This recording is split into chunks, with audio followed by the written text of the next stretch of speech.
Hey, welcome back to another HVAC Success Secrets Revealed. Today we've got on Devon Murphy. He is a former appointment generator. He worked in management. He was a CA. He's done it all around the HVAC industry.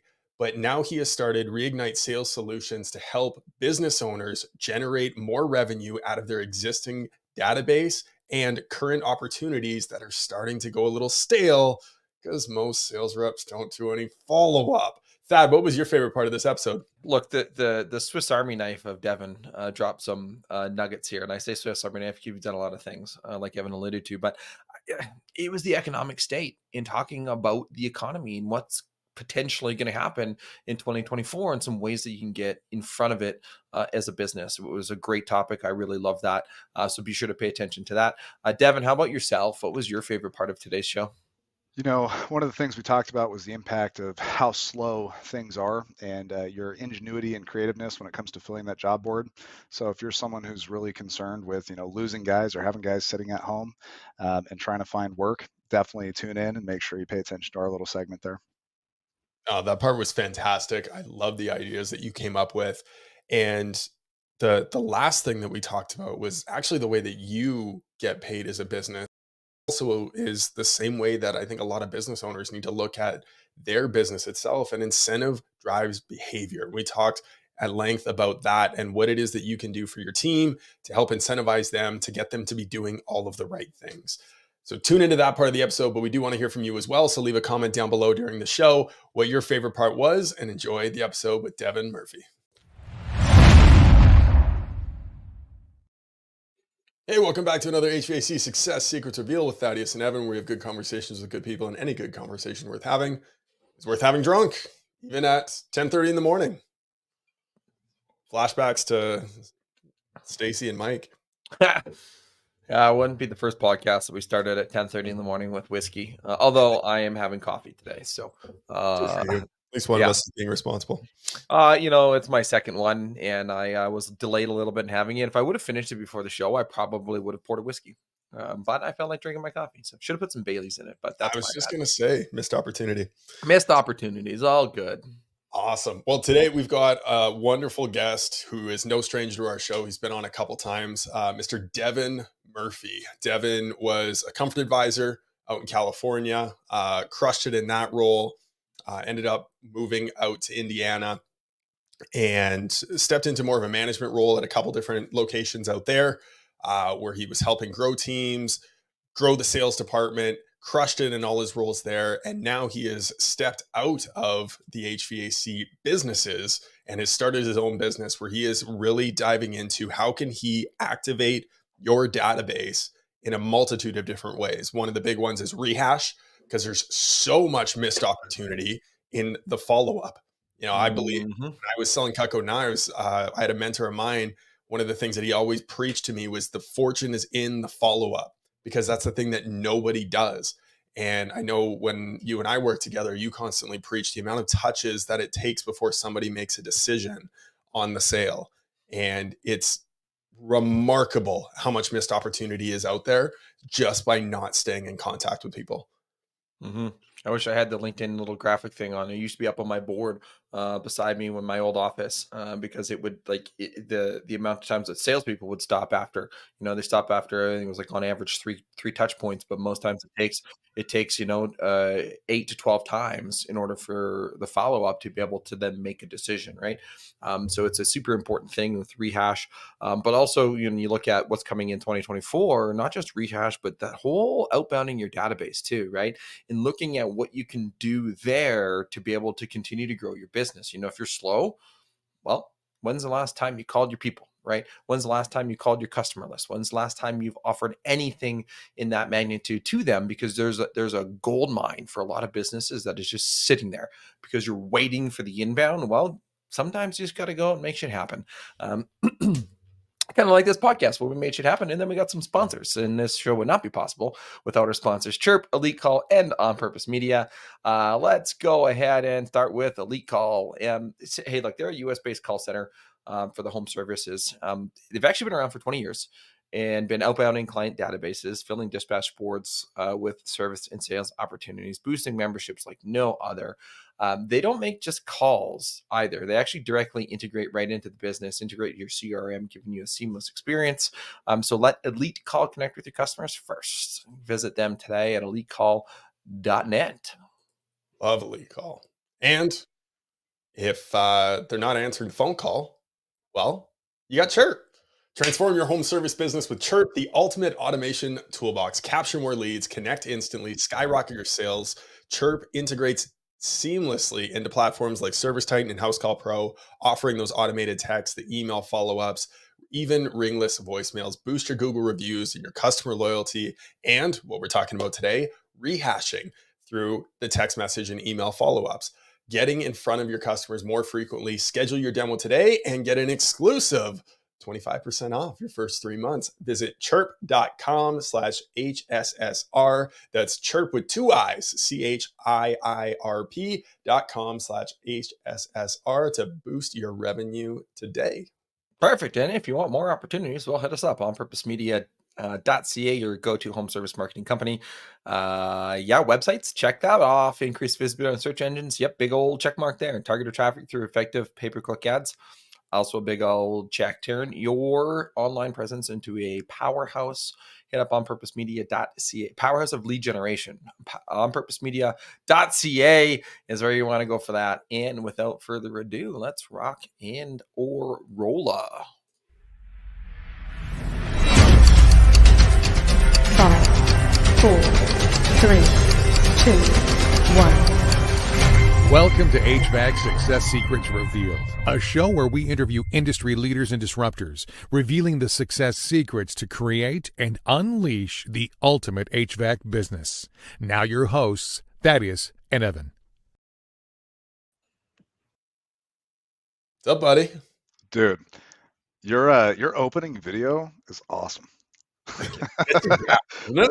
I feel honored to be here. Thanks. No, welcome back. Appreciate you coming back on. Yeah. Always a good conversation. Man, it's really cool to watch you guys grow too. It's been just an exciting transition. I mean, I've known you now 3-4 years, and I think when we first met, Thaddeus, you reached out to me on Facebook, like, "Hey, you were on Jason Walker's thing. Come get on our thing." And that's like that was like the state of the podcast. And now to see you guys have, like a massive following, you guys have definitely changed my life, changed a lot of other industries' lives, and a lot of people in this industry. And it's just really cool to see. So thank you guys for all that hard work there.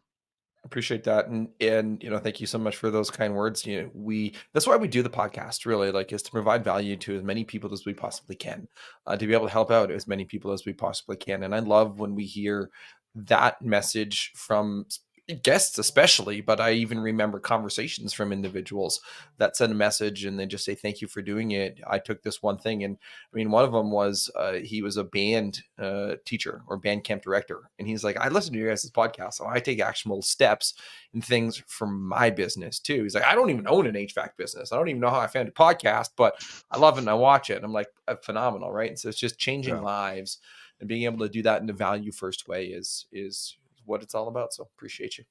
Absolutely. It's amazing the ideas that come out of a little whiskey, eh? Right? Absolutely.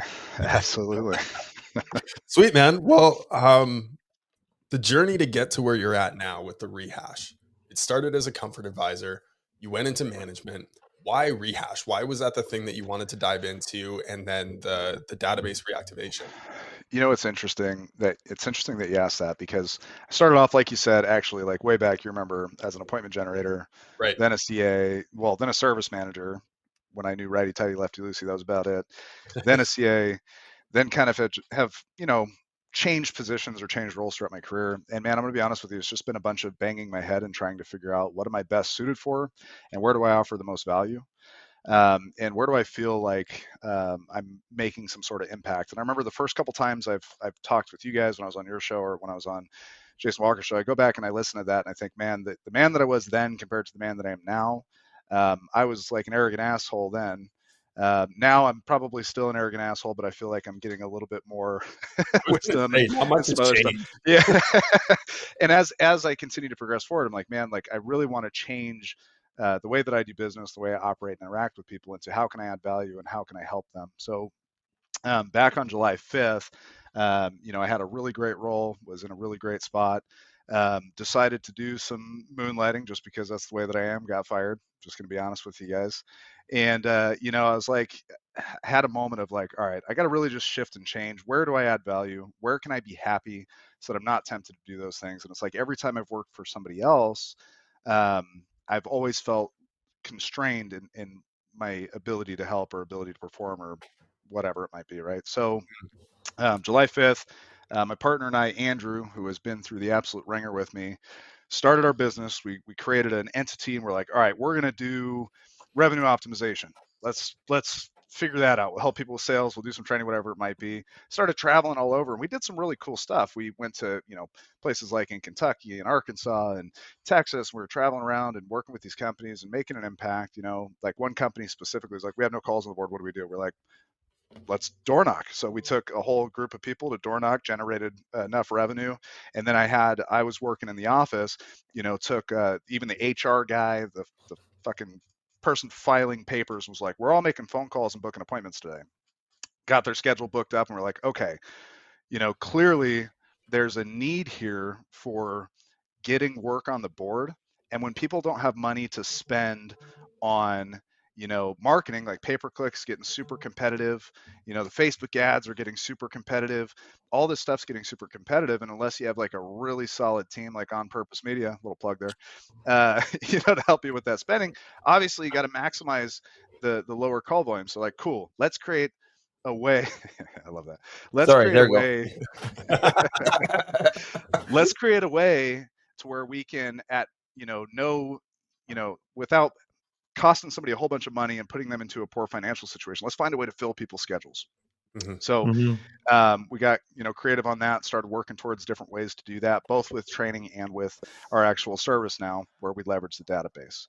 Then as we started like really reflecting back on like my career as a CA, I was like the follow-up loser. I was not the follow-up king. I just wanted to get into the door until I found out and discovered like, hey, if they don't sell on the first close, they might on the 3rd, 4th, 5th, 8th, 15th, 20th touch. I need to quit being lazy and insert that into my business. And I started helping, some of the people I worked with do that. And so we were like, okay. And then all these businesses we were watching, these salespeople, and we're watching these owners, and they're like, we need more sales calls. We need more sales opportunities. Like, dude, you've got $2 million in open estimates over the last 5 years. What are we doing? What, have you texted any of these guys? Have you called them? Have you sent a carrier pigeon to try and get a hold of them? Like, what are you doing? Smoke signals. Yeah, smoke signals, a bat symbol. Like, what are you doing to try and reactivate these? Like, no. We need to keep spending, $400 on a pay-per-click lead, and we need to get, spend $2,000 on customer acquisition, just to get a sale. And it's like, oh my God, like we have all this opportunity right in front of us. So we saw an opportunity to provide value.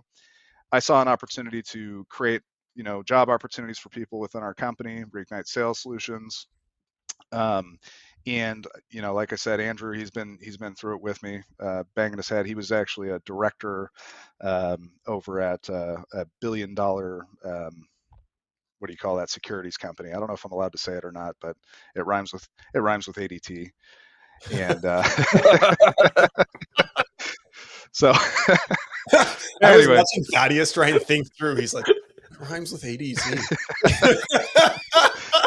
So I'm like, is he? I'm like, oh no, he just said it. And I was thinking, I'm like, do I say something on that? But I'm like, no.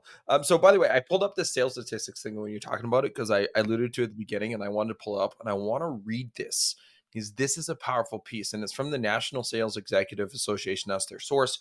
48% of salespeople never follow up with a prospect. 25% of salespeople make a second contact and stop.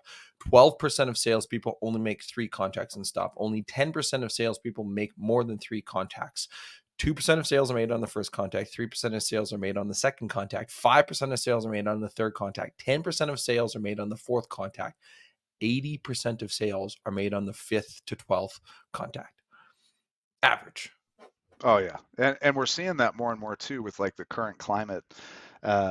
the current state of the economy or whatever it might be, and and how competitive also, all the PE buying up all these firms, and like now pay-per-click, man. Like I was working with some companies in Texas, and we are like, holy cow, how much is it to try and acquire a lead? Oh my God, like, yeah, you're gonna die unless you find some other way to get in front of these clients. And the problem is too is follow up, that second, third, fourth, fifth, 12th contact can't just be, hey, just following up, hey, just checking in. And I think that's probably 80% of how most people follow up, right? And so what we've found is we have specific talk tracks that we're using to try and gather interest. And just a free thing that free piece of information that anybody can use is leverage the happy call for sure. I mean, there's a couple trainers, like I think even Joe Crucera talks about that really smart method, utilizing the happy call for sales. But like really digging deep also and paying attention to the information you get out of that. Like, where are my salespeople failing? What's the most common objection? When you find out that like most of the objections right now are about price, sweet. Now we have a really good opportunity for what messaging we're going to send out over the next, 5 to 12 messages or contacts to try and recapture this business. Makes sense. There's a couple of ways that I want to go with this, but I want to back up to something that, I mean, I was going to ask you about your leap to your business owner, but knowing your time is a little, we have a short window here today. So you mentioned door knocking, and door knocking works. And Andrew even chimed in the comments that door knocking works. A lot of times, brand new guys start their business and they're waiting for business to come in, and they're sitting there like, well, I don't have any business, right? And so now there's obviously different ways to do that. Brand new business just starting out, salesperson getting out there, door knocking. Walk us through what a door knocking process would involve in. I don't actually think in the history of our podcast we've had anybody ever talk about door knocking specifically, or what a person should do when it goes in there. And by the way, if you're listening and you have talked about it, I'm sorry. But I'm going by memory here on this 150 plus episodes. You kind of get a little confused sometimes. So anyways, walk us through what a door knocking process would look like. So I love the political correctness there. So when you go through and you're Very Canadian, which eh? I should Yeah, sorry, bring up. Yeah, I was gonna say I should bring up the Halloween costumes that we had, Evan, back in. Anyway, we'll stay away from that. So Evan and I shared a room in Vegas, and that was fantastic. So anyhow, moving forward, the door knocking process. So really, it's just an opportunity to get into the home, right? And so quite frankly, if you go around door knocking trying to sell a service or trying to do some sort of sale, you're going to struggle. But one of the things that I did, like I'm going to back up even also to my time as a CA when I was working with Dylan Rucker, which by the way, he and I have been working together. I love that guy. You guys just had him on a show. He's the reason for everything. But anyhow, so he is all heart. He is all heart, man, all heart. So anyhow, when we went through that, I started doing this like free health and safety inspections, what I did back as a CA. And so I took kind of like a blend of that with this company and said, here's what we're going to do. We're going to do a free health and safety inspection, but also tune up on the full system. And then what we're going to do is we're going to target neighborhoods that have like 8 to 15-year-old homes. And so then I know if it's 8 to 15 years old, I'm probably going to find something out of manufacturer specs, out of whatever. So the whole process is you go up, you knock on the door. Hey, this is, my name is so-and-so with this company, right? And the reason for my visit is we're actually trying to do some community outreach. The owner is really about bringing up the community. So we're offering free health and safety inspections, this week. And so I want to get you booked. Tell me a little bit about, how well your system's working, and then shift into like question-based discovery, and then go into, hey, this is something that we're going to look at. We're going to do it for free. It's a total free tune-up. We'll do a light cleaning, blah, blah, blah, blah, blah. Go through the entire system with a fine-tooth comb. That way you have some peace of mind. The only thing that we ask in return, because obviously there has to be some sort of proposition, the only thing we ask in return is for a review, right? So they know, okay, the only reason my form of compensation is in a review. And so they're not thinking like you're coming in here to try to sell me a bunch of crap, which we're not. We're trying to identify opportunities where we can offer our services. But that's essentially the way that the door knock would run. Does that answer your question? Mm-hmm. Yeah. That's honestly, it's gold. And I wrote down, make shit happen. When the job board is empty, you make shit happen. And it's really a mindset. It's 100%. Not something that, most people aren't born with it. Most people aren't Like that's it. I'm waiting for my phone to ring. I open my doors. My business is open. I've got a Google business profile set up. Like, why is my phone not ringing? And I don't blame contractors in that sense because they were never taught in business. They don't have that business mindset necessarily. Something led them to that route to be able to open their own doors and think that running the business was the right thing to do. Fantastic. You took a leap of faith. You bet on yourself. That's awesome. When the phone isn't ringing, what are you going to do? Because it is your job to always be prospecting, no matter what. Yeah, and you got to think too, it's to your point, nobody teaches you those things, and we're Mhm. all a part of Facebook and Instagram, right? Which is a great place for information and education. But it's also a great place to go, I'm just unlucky because holy crap, this guy grew to $17.8 million in, 26 months. And you're like, I just can't do it. You know what I mean? So you don't start thinking creatively because you're spending all of this time going, this is what's working for that guy, dumping a bunch of money into pay-per-click, right? Right. Granted, he might be in Las Vegas and it's 155 degrees outside, and when you walk into the home, they're like, give me a free, give me a system, please, Right. right? Like, so yeah, to your point, you got to start thinking creatively. You got to make sure that you're leveraging everything that you have in front of you, and sometimes you need help to do that, right? Right. So. Well, and it's one of the gifts and the Just a disclaimer, and then you can transition. It's not even a question. It's just more so like the growth of like that 17.8 million.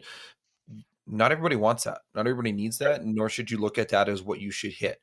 Right? We had a Sure. conversation with the coach yesterday for our business, and I mean, he's like, maybe you just want to grow to an agency that has X amount of clients, and you just maintain. He's like, maybe you want to go and scale beyond that. Maybe you want to have an aggressive scale. Not everybody's built for an aggressive scale to go to $20 million in 2 years. Some Right. people only want to go to $1 million in 2 years, right? So knowing what's going to drive you is important there. So, Right. Absolutely. Well, what's going to drive you? What matters to you? What kind of life do you want to live? Most people build a business plan before they build their life plan, and they end up at the top of the business plan and they say achieved on this really high level, but then they look around and their family left them. They missed all their kids' sports games and recitals and everything else, and they're unhappy. So I think that's a great point. And so to go back to that idea of finding solutions, and this is something that came up last week with Joe too. A lot of people get bogged down in this path of I was a lack of resources as to why I didn't succeed. When the reality is a lack of resourcefulness. Getting creative, like you said, let's not look at what it is that they're doing necessarily, but thinking about, okay, so taking what it is that they're doing, what can I apply to my business? Given my circumstances, given my situation, how can I create something that's going to win? Door knocking is free. Doesn't cost you any money, but having a specific script like you just laid out is incredibly important. Having a specific offer that's going to actually get them excited. The Alex Hermazzi approach of having a no-brainer offer that's going to get people to say yes and raise their hand. Right. This is the point that you brought up even earlier, talking about rehashing.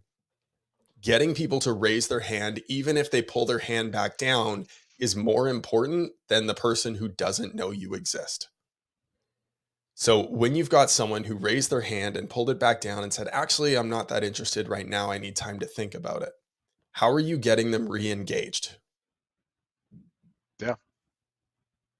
Right? Absolutely. And what are you So doing to? walk us through your process. How are you getting that person re-engaged, bought back in, excited again about your company? Well, so I'm making sure I'm actually answering this question right. Yep. Okay, great. I was like that. The way you're ending these questions, I'm like, is this rhetoric? Should I be just not? Yes, Evan, you're I was absolutely just trying to bring us back to rehash. That's all. right. So yeah, when you're trying to reactivate and re-engage, you gotta get down to the root of why. So like a lot of times, what we do as salespeople, contractors, CSRs, whatever it might be, is somebody says, "Hey, I need time," and then we try to immediately fix that solution. Hey, well, prices are going to be more expensive because of the price increase from the manufacturer and blah blah blah. Well, that might not be why they need more time. They might need more time because they need to shop you because they don't trust you, right? It's too much money. Okay, well, it's only going to get more expensive. Like, stop trying to fix the problem. Try to dig into maybe a question could be, okay, totally understand. Like, I agree with you. It's not good to make a quick decision on this. But do you mind if I ask you a question, Evan? Yep. What's going to change between now and spring? It's going to get warmer. It's going to get warmer. Okay. But financially, what's going to change for you, like with this system between now and spring, right? And let's say I'm just going to jump in here because I totally did that unprompted and I'm sorry. But let's say you say something like, well, I'm going to get my tax refund or something like that, Yeah, right? that's exactly Well, now right. Tax refund, you know, I paid off the credit card debt from Christmas. Right. Yeah. I'm going to save up. I'm going to do this. I'm going to do that, Yeah. whatever it might be. Cool. Well, if I had a solution, right, where I could delay your payments for up to 90 days, right? Would that change this conversation? Would that change the progression of this conversation, right? Yeah, And maybe. so, yeah, exactly. And so that's what I mean by try to discover like what it really is, right? Most objections are smokescreen objections, even through text, even through the follow-up emails, even through all of that stuff. And so it's really digging deep and figuring out how am I going to isolate this objection down to the true objection. Hey, I need to talk to my wife. Totally understand. I don't make rash decisions like that. So basically what you're saying is you need to speak with your wife before you can make a decision. Yeah. Okay. Is there anything else that's keeping you from making this decision? Mm. Right. And so I have a talk track that I've kind of put together we use in our business, and it's we listen, agree, repeat, restate, and then we isolate. And when we go into the isolate step, that's like trying to get down to that true objection. So first, it's I need to think about it. Second, I need to talk to my wife. The third one is I don't know if I can afford it. And the fourth thing that they come back at you with is my credit sucks. And so that's why I'm not applying for financing. I'm afraid. If I gather all of that information, am I gonna say, well, what do you need to talk to your wife about, and go down that path? No, but if I'm the traditional contractor, when I get that objection, I'm going to start attacking that objection, and then I'm going to re-solidify all their other objections. So the goal is basically, to answer your question more simply, I don't go into trying to close them on these follow-up to get them reactivated. I don't try to overcome that objection. I need to gather all of the information that I can, all of the objections that I can, so that I can have a fully versed conversation. And instead of playing a game of tennis where you give me an objection and I overcome that shit, and then we go back and forth like that, and everybody gets frustrated, instead of doing that, I'm fucking just taking it all. And then I'm going to stand next to you and go, let's go through these one at a time and see if I have a solution for these problems. Right. I love that. By the way, for the owners that are listening to this, this is purely a sales conversation. This doesn't apply to any of your people on your team at all, your CSRs, none of that. This is purely just a sales conversation. Obviously, I'm being a little facetious in that, but it's incredibly important. You have to isolate the objection. You have to bring it out, what it is that is actually the problem, and asking those clarifying questions. Well, if I were to able to offer this, if I were able to provide this, is there anything else? Right? Getting that isolated objection allows you to actually solve the real problem there. So now you've isolated an objection, you've got them bought back in, they're engaging now with the business. What's the next step? Next step is creating an offer that solves their problem, right? So they're re-engaging. We're down to the issue. And now we're going to create some sort of solution or workaround. Like, hey, I totally understand that March works better financially, this and that. Sweet. We're going to put you on a 12-month, no payment, no interest. And then we're going to default that into a low monthly payment. If I were able to do something like that, right, what would happen, right? And so it's like, all right, well, then I'd be interested. Great. So let's go ahead and move towards that type of solution.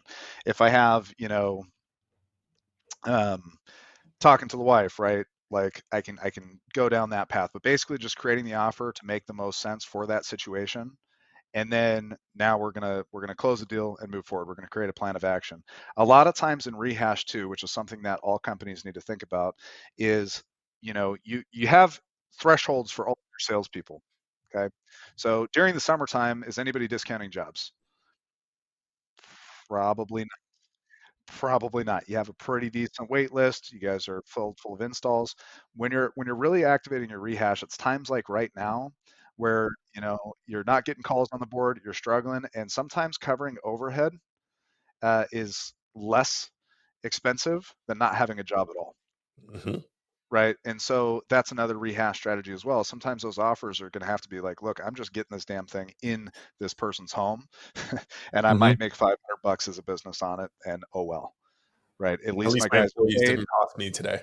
Right. At least my employees didn't cost me today. And my employees aren't out hunting for a new job today because I don't have work on the board. Correct. Well, and also looking at that to know what does it cost you daily to run your business? Mm-hmm. Right. What is your I forget the term. We've got a few Yes, yeah, break even. There was another term that somebody used for it too on a daily basis on what do you need to sell in order to be able to keep your lights on and open your business from a cost perspective. But knowing that, then you can go from there. Yep. My question now becomes, okay, so you've done the rehash, you've moved into the sale, you're getting the discount on there. Sometimes in the rehash program, they say, "Oh, I actually bought from somebody else." Perfect. I think a lot of times people would go, "Okay, thanks, bye, click." Mhm. Oh, what else should you be doing there? So there's quite a few different opportunities that you have here. So I'll tell you this, in our experience, we found that 40% of people who told you they bought from somebody else are full of crap. So start asking questions about the system. And the way that you do that first is you start asking questions about the experience. Where did we fail? What did we do wrong? And even if you're not going to reactivate and get a new sale here, what you are going to get is invaluable information, which is also why this service is so important. What happened? Why didn't you go with us? Do you feel like you got all of the information that you wanted when you called us out? Did we provide you with all the solutions? Did my guy, check X, Y, and Z? Was he taking static pressure? Did he look at your ductwork? Did he go up on the roof? Like, is he following his piece? Did he show you the load calculation, right? And so the cool part about this is now you're gathering information to prevent future lost sales, but also what will end up happening a lot of times throughout this conversation is, hey, actually, it hasn't been installed yet. I've just been talking to so and so. You're right. You guys kind of dropped the ball here. All right, cool. Look, here's what we're gonna do. I'm gonna send out a free second opinion. I'm gonna have some guy like come out and be a little bit more thorough. We'll do a comparison, on that current estimate that you received from us, and we'll try to work something that fits a little bit better into your budget, right? So really just opening up that dialogue with that client to see, hey, like what did we do? How could we do better? You know what I'm saying? hmm So I No, figured that's that's what we were great. going to say, but I think a lot of people miss that opportunity to be able to get that information in to be able to get better as a business 100%. or as a salesperson. Honestly, Well, yeah, or it's a salesperson. Yeah. Oh, you bought from somebody else? Well, this is a personal attack on me. Yeah. So, yeah. So it's really honestly, the information is invaluable. It's almost worth more than the sale because it prevents the future lost revenue. So, right. Mhm. no matter what, we should be reaching out to every single customer that we failed on. Well, and I think with both of these points that you made, this one and the one before, how many offers are you making available to your team? Right. I know for myself, when I was a comfort advisor, anytime that I came to a solution that I could present to the customer, I had to go first check with my manager before I could bring it back to them. And that delay in time, I guarantee you, cost me sales. Oh, Right. 100%. So are you arming your team with the ability to make decisions within reason, of course? Yeah. Whether it's a tiny discount, do they have a limit there? And how does that affect them? Make sure that they're aware of that. How does that affect the business? Make sure they're aware of that. I know that's something that you take into account when you're working with customers. But then also, what other solutions are available outside of just the simple financing ones? Yeah. And go ahead. What other tools are you providing your team with Correct. is really the best way to put this. And it's Yeah. like, and how tight of a leash are they on? Because if they're on a super tight leash, you might as well be in the home doing the Yeah. sales yourself. Arm your team with that power.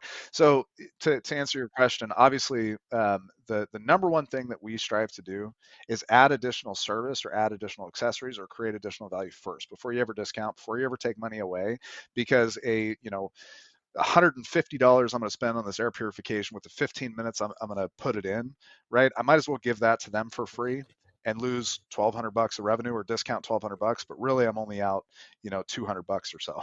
You know what I'm Right. saying? So I might as well do something like that. One of the things that I found is a lot of times owners, sales managers, whatever, are so busy informing the team, hey, don't discount past a certain threshold. If you have to, this is the tool that you have, discounts. Stop thinking about that. If you get to a point where you're getting price objections, if you're getting to a point where you're receiving these objections, one, you need to identify why. Chances are it's not because it's more expensive, it's because you didn't create value. Mhm. Two, it might be that they don't trust you. Three, it might be that they're confused and don't understand what it is that's actually going on, and that's why they need a second opinion, whatever it might be. So give your team and arm your team with the tools of, one, asking questions and identifying the actual problem and creating solutions around that. Two, being able to do add-ons, free services, whether that be maintenance, duct cleaning, duct sealing, whatever, right? indoor air quality stuff, all the cheap stuff that doesn't really take too much time or too much cost, and then have them as a last resort lean on the discount if you guys do that at all. Obviously, some ideologies are like, we never discount no matter what. I'm going to agree to disagree on that one. Right. Sometimes a customer just needs to feel like they won something. Correct. So if you're like, we'll give you $200 off. Okay, great. It's like, all right, was it worth a $200 discount in that scenario? Yes. Right. But or just price it $200 higher and then give the $200 off, and so it's the same price. Dude, it's so funny. Ethical debate. There's a huge ethical debate there, man. I know some companies do some wild stuff, and I'm not going to lie to you. When I first started out as a comfort advisor as well, I used to price my jobs high just because I didn't know. Right. I didn't know. I'm like, well, I know they're going to want some sort of discount, but I don't know how this is going to impact my pay. So I'm going to throw an extra $1,000 miscellaneous materials, because half the time I would miss something anyway. And so it acted almost as an insurance policy to make sure that we were still around to take care of our clients too. So right. Anyway, sorry to dive. I love this whole conversation around objections, because the same mentor that told me about the fortune is in the follow-up also said that an objection is a symptom of a presentation error that should have been handled beforehand. Absolutely. Right. And so being able to then isolate those objections, come back to it, rework your presentation to be able to answer that objection up front. Really, when you're presenting options at the end, it should be as simple as writing down. Now, you mentioned to me, Mrs. Jones, that you were a little concerned about finances right now, and that you weren't sure if you would be able to make this purchase right away, and you wanted time to think about it. That's totally okay. Just so you know, we have these options available. And then you run through the 12 months, no interest, no payments. We'll set you on a low monthly payment, and it doesn't start for 90 days. Right. 100%. And you might add, right, because like GoodLeap, for example, it's a soft credit pull, right? And so it's like, you can preface the conversation with, hey, this isn't going to impact your credit. Right. Hey, this is 30 seconds on your phone real quick. Yeah. Right. Whatever it might be. And so who is it that says close the doors as you walk down the hallway? Is that Jason Walker, Service Excellence, like Todd Lyles? Do you know which one says that? I'm not sure. All right. So anyway, whoever said this, and I feel bad not knowing, illustrated a great picture. A sales process is like walking down a hallway and there's a bunch of open doors. All those open doors are objections that can pop out at you. And so as you go through your sales presentation, you need to be closing those doors behind you as you go through. So no, it's bang on. Makes sense. Random question generator time. I think that's applicable moment in it. So random question generator is brought to you by On Purpose Media. We care about your business more than a kid cares about Wi-Fi. And get more excited than a fat kid in a candy store. All right. All right. You know the drill by now. You don't get to know what question is. You get to choose 1, 2, or 3, and I read them out. I'm going to go with 2. Out. You'll go with 2. All right. What is your signature dance move? Oh, God. It's not the sprinkler, is it? No. Funky chicken? No. You know what? So I'm trying to remember that Halloween costume move that you made. God. So remind me, you were a job No, you were. Oh, I remember. Okay, never mind. Can I say it on the show? I don't know. Absolutely. I'm afraid to say it. I can't say it. We're good. Yeah, you're good. All right. So I was a job description or a job application, I think, and you were a liberal, right? Yeah. And I'm trying to remember what was the move. All I know is Evan was wrapped in bubble wrap. Oh my God. He was in bubble wrap. I remember taping him up for hours too. We went to the store, went to like Walmart or whatever. It wasn't hours, but it took forever to wrap him up. Anyway, to be honest with you, like you guys know, I used to do ballet and stuff like that, but obviously that's not really applicable when you transfer that into club dancing or going out. So I would say I result back to, because I have no rhythm and I'm like the quintessential, 29-year-old white guy. I just do this. That's just, I go back to that hitch, that hitch. You know what I'm saying? So dancing did not land your wife. No, it did not. It did not. In fact, she talks about that on a regular basis. How dancing did not land my wife. Love it. One thing you briefly mentioned, and there was the economic state, and we've alluded to it a little bit here throughout, ways that you can get in front of it in rehashing and appointment booking and door knocking, etc. What are you seeing? Finger guns. Hell yeah, Dan, let's roll. What are you seeing in terms of a transition, and how can people get in front of it? Man, so one of the things that we're seeing is just lower call volumes, and I think that everybody's experiencing it, and I think it has more to do with, just the way that we go about advertising. I really do. It's, last year, I think 2020, 2021, 2022, those 3 years, everybody had the stimulus, everybody was at home, transitioning to work from home.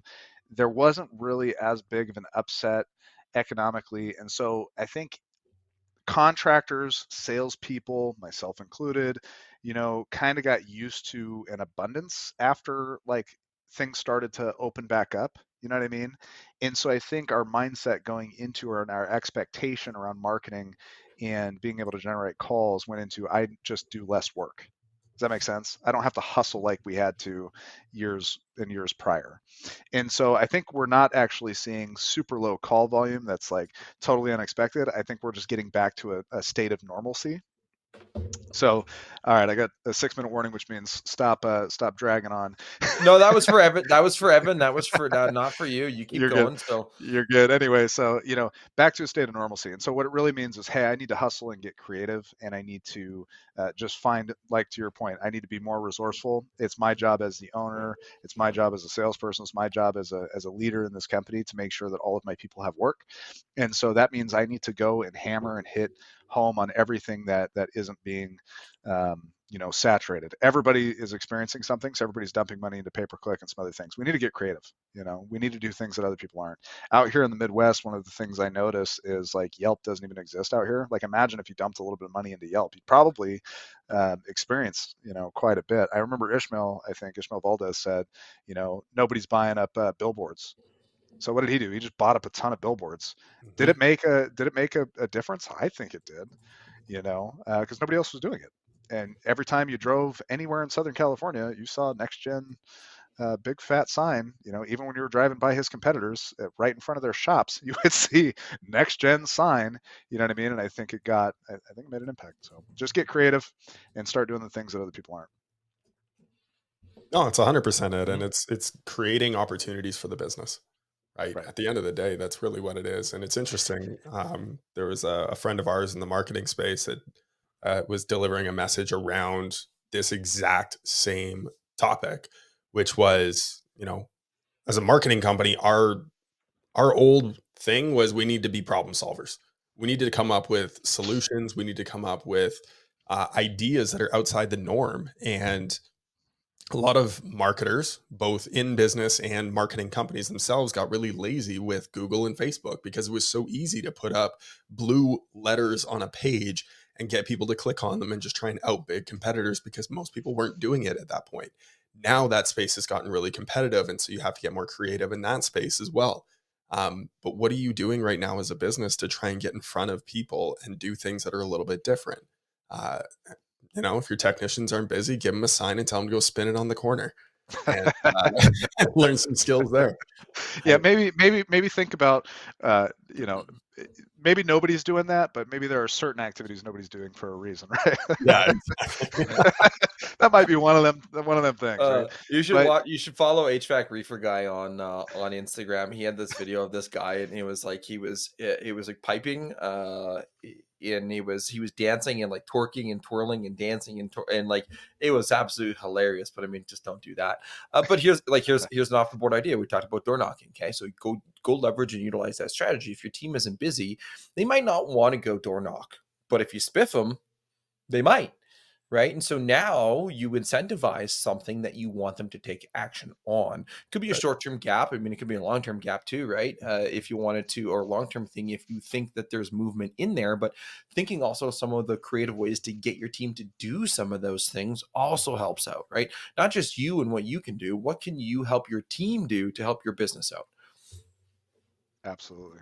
Yeah. Well, and Absolutely. I think also understanding your own numbers within your business to know, what part of the business is really successful. Is it your turnover process on repair calls? Is that where you're really successful? Is it turnovers on maintenance calls? Is it IAQ equipment? Like, what is it that you do better than anyone else in your industry, and where your numbers really high? And then double down on that and try and get more calls that are going to lead into that opportunity. You know, that's a great point. And another thing that I think everybody needs to think about too is right now, like the most successful companies have data and are using data. Data is like your friend. So, when I think of like going out and doing door knocking, for example, right? If I'm a business owner and I'm scared and I don't necessarily have very much money in the bank account to bankroll all this stuff, right? I might be thinking, shoot, like I'm sending my guys out for $30 an hour to go knock doors to possibly get me free tune-ups. You got to think, you got to change your mindset a little bit. Hey, my guys are going to go door knock in a space where there's 10 and 15-year-old systems. To your point, Evan, our turnover process is on point. Let's go create members that will fill the slow time for the future. Let's get memberships. Let's get data. Let's hold on to systems. And let's look at this as a 2, 3, 4, 5, 10-year play. These are all going to be our customers with old systems who are probably also having old water heaters, who probably also need roofs, who probably also need all these other things. And maybe in my HVAC business, which is just an HVAC business, I can partner up with a plumbing company and a roofing company. And I can start to look forward and say, hey, I've got all this data. I got this customer with a 20-year-old roof. I got a customer with a 20-year-old water heater. I know that they're going to need some plumbing maintenance. I'll get you introduced to this customer. We'll cross you to this customer, right? And just start thinking creatively in those terms. Like money's out there everywhere. People need our services. Like you just have to go in and maybe take a loss for a minute, and it's going to be scary, right? But your most valuable thing is going to be members and data. Yeah.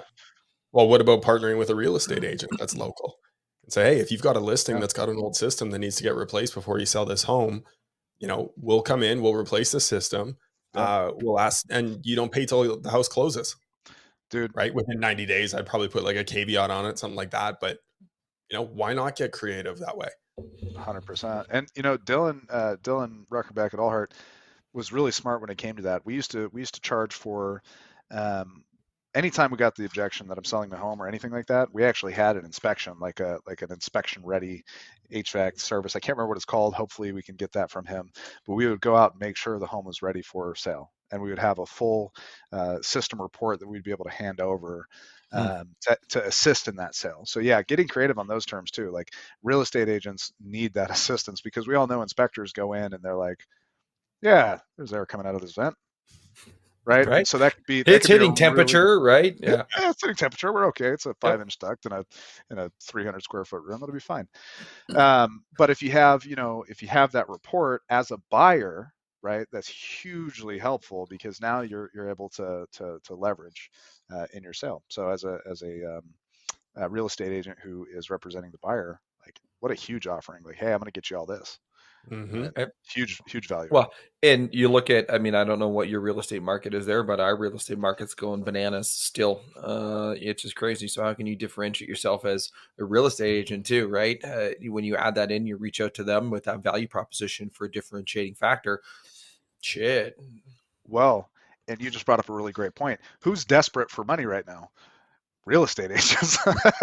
So get some of those guys on your team doing some of this work, doing some of this stuff for Right. you, sending you referrals. Find a way to spiff them and give them programs. Partner up with a local plumbing company, spiff them, give them stuff for your referrals. Like, generate, like there's a million different ways to go out there and reactivate clients or go find new clients. And quite frankly, the days of trying to compete with big money are probably over. So Right. you're going to have to get creative. And the idea here is to not just sit on your hands and wait for something to come in. That's like you go back and listen to the entirety of this show. It's all about proactiveness. How can you be proactive in your business? Well, you door knock, you do rehash, you call those individuals, you go out and you think of innovative ways to be able to bring business in leveraging those things. When you do that, now all the other stuff that you're doing, the sitting and waiting, becomes even more lucrative when you do get them in because you've got other things on the go. It's just an enhance, right? But you think about all the outbound stuff. When you start to do it this way, you start to build a brand. And that brand then helps your online presence as well. So, which is a good thing. So phenomenal information, Devon. Thank you for taking the time to chat about what we have on here. Of course, if you do want to reach out to Devon, there is they have a Facebook group. It's a long random number, so we'll just drop that in our show notes for after. So Reignite. Sorry, I just love when people have that on there. Like, just got to go into your min settings and change it. If you don't know how, I'll show you a Loom video later. Reignite Sales, reignitesales.com is their website.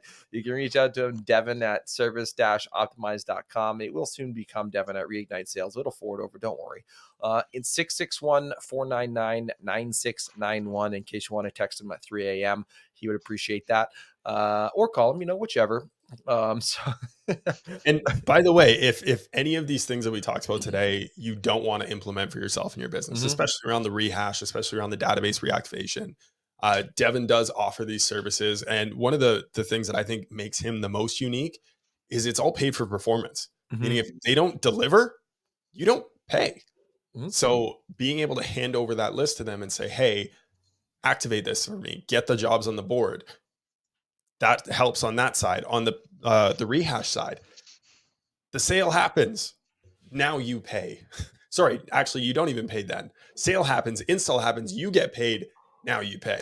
And I think both of those things are really, really unique in terms of what it is that you offer in trying to get into a more competitive space and give yourself a competitive advantage. Yep. If you guys don't mind, I'm going to touch on that real quick. Yep. Sure. What we've found just in general is incentive drives behavior, right? And I think that's a really solid business perspective to take, is all incentive is going to drive behavior. And so my entire team and entire business, right, is 100% driven on performance and performance incentive. And so when Andrew and I and Elliot, who we brought on as a partner as well, we all discussed this, and it's like, look, there are a million people out there who are taking money up front and not delivering a result. And there are contractors out there who are struggling, who maybe don't have the money to pay for some of those high-end services. And we want to be able to bring like expertise and assistance to those who can't. And so you only pay us if you get paid. We make sure that we're 100% paid for performance. I swear to God, I have a stroke every time I try to say that.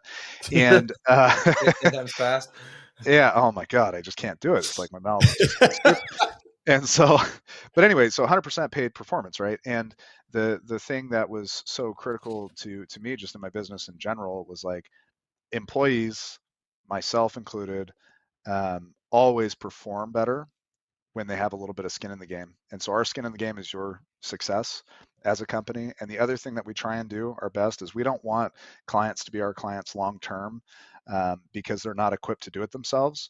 We want clients to be clients like our clients long term because we do such a damn good job for them, and there's zero risk to them to utilize their services. So that's all I got to say.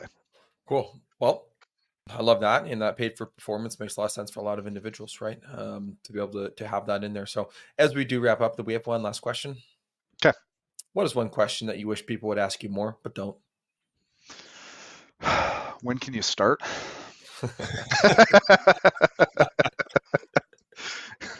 Well, when can you start? Yeah.